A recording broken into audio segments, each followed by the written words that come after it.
silakan Anda daftar ya, itu untuk mahasiswa.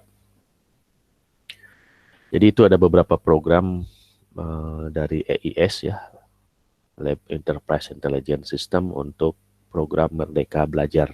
Ya. Itu nanti dicatat ya sebagai SKS semuanya ya. Kalau researchship itu 15 SKS, kalau internship itu yang KP itu ya sesuai dengan mata kuliah KP. Kalau yang startup ya, entrepreneurship itu juga eh, sekitar 15 SKS-an ya. Oke, itu ya sebagai pengantar. Hari ini sampai minggu depan kita ada 4 materi ya sebenarnya. Nah, materi hari ini kita 2 saja. Yang pertama adalah People Structure Activities ya menggunakan flow. Dan yang kedua People's Structure Activities untuk pengulangan ya, looping gitu ya. Jadi mata kuliah ini sebenarnya kelanjutan dari mata kuliah rekayasa proses bisnis sebenarnya ya. Tapi kalau rekayasa proses bisnis itu lebih berbicara tentang proses di organisasinya ya. Kalau ini berbicara proses di sistemnya gitu ya, di softwarenya gitu ya. Jadi Anda sudah belajar beberapa blok-blok diagram ya, mulai dari activity, kemudian mulai dari eh, ada parallel processing gitu, ada percabangan gitu, ada pengulangan, atau bahkan mungkin kalau di UML Anda sudah belajar analisis dan perancangan sistem informasi menggunakan UML, Anda sudah mulai belajar juga activity diagram. Tapi itu masih konseptual ya. Jadi konseptual itu ya masih dalam bentuk desain gitu ya. Belum ke physical. Nah, kalau di database itu ada konseptual model dan ada physical model. Ini juga sama dalam proses bisnis. Ada konseptual model dan ada physical. Nah, yang physical inilah yang contohnya ada people. Apa itu physical? Maksudnya ialah langsung terkoneksi dengan fisik dari sistemnya, hardware maupun software ya. Jadi ini sebenarnya mengakses service ya atau mengakses software tertentu ya. Hanya disebut physical model ya. People ini termasuk physical model. Nah, yang kita akan bahas hari ini adalah eh, ini ya, flow gitu ya. Flow, apa itu flow? Flow itu ya aliran ya. Eh, sesuatu yang mengalir gitu ya. Jadi di Bevel di sini activity, flow activity itu menentukan proses yang dilakukan secara concurrent. Jadi proses-proses yang dilakukan secara concurrent. Kalau Anda kemarin di Java mungkin belajar multi-threading ya, di mana program Java itu dieksekusi seolah-olah paralel, seolah-olah bersamaan jalannya ya. Jadi ada 2 proses ya, misalnya dalam sebuah permainan ya, sepak bola misalnya. Ada pemain-pemain ya, yang satu berlari merebut bola, yang satu lagi dribbling ya. Nah, itu kan proses yang seolah-olah dilakukan bersamaan. Nah, itu namanya concurrency ya.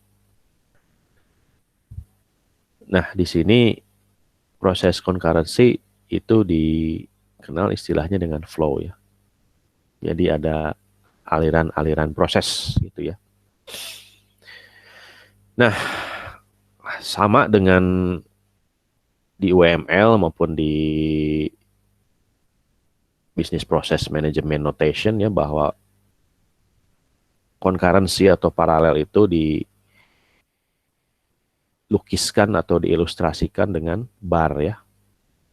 dua batang ya.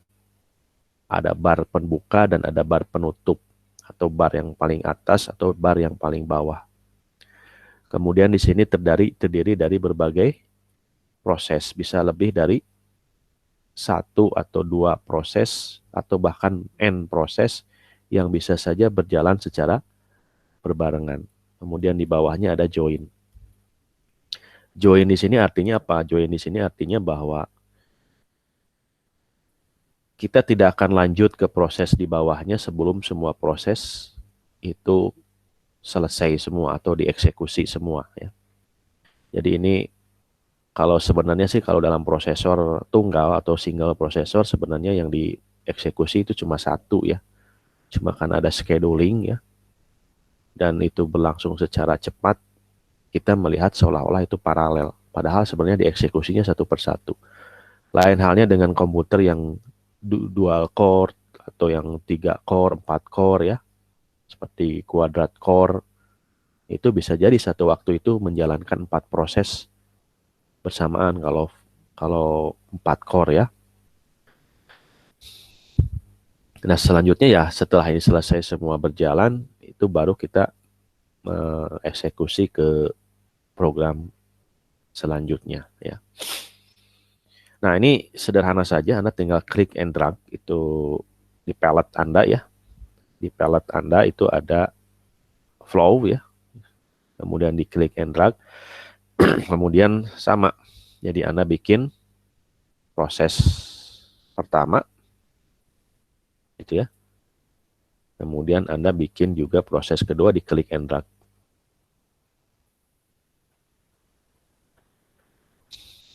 Kemudian ya seperti biasa Anda melakukan konfigurasi ya, memapping assign ini, memapping apa? Assign 1 ini memapping apa? Dan assign 2 ini memapping apa? Gitu ya. Atau mendirect apa? Atau memberi tugas apa? Nah, di sini kebetulan Anda diminta bikin nanti di palette di sebelah kiri ini ya, komponen ini, itu Anda bisa menambahkan variabel baru. Misalnya namanya flow 1 dan flow 2.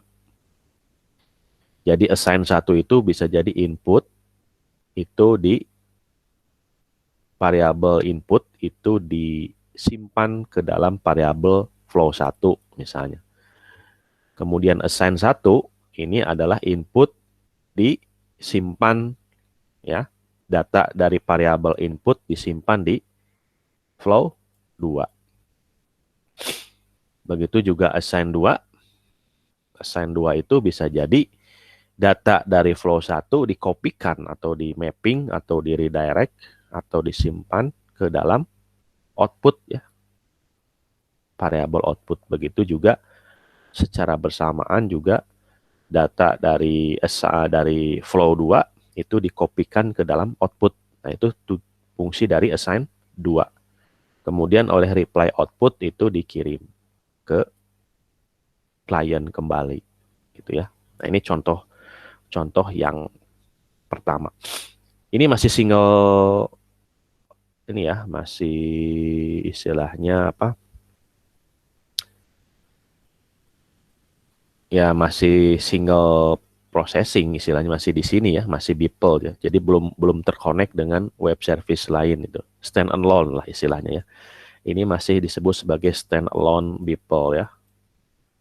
Standalone Beeple yang masih belum dikonekkan dengan entitas lain. Ini baru koneknya dengan klien ya. Ini baru connect dengan klien.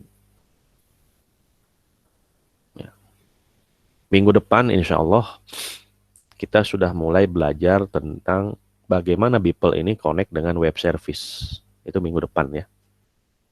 Jadi kita masih 3 pertemuan dari semenjak UTS itu kita masih berbicara standalone Beeple karena masih banyak activity-activity yang harus Anda ketahui.